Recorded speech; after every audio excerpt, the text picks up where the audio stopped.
என்னை ஏமாற்ற பெரிய திட்டமெல்லாம் பாசம் காட்டுவது நீங்கள் விதிப்பார்த்ததை அதிகமாக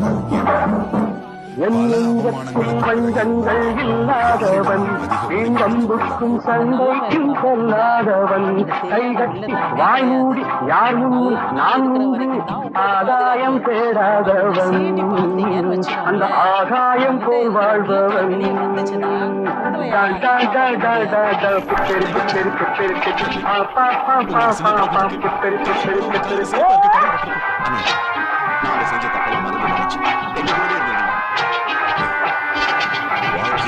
தெரியுமா உங்களுக்கு? பிறப்புக்கும் இறப்புக்கும் இடப்பட்ட கொஞ்சம் நேரத்தை தான் வாழ்க்கைன்னு சொல்லுவாங்க. அந்த கொஞ்ச நேரத்துல ஒருத்தருக்கு ஒருத்தர் துரோகம் செய்யாம கெடுதல் எண்ணாம நானு எந்த நினைக்காம கூட சேர்ந்து ஒன்னா சந்தோஷமா வாழ்றதுதான் வாழ்க்கை. அப்படி வாழ்றவன் தான் உண்மையான மனுஷன்.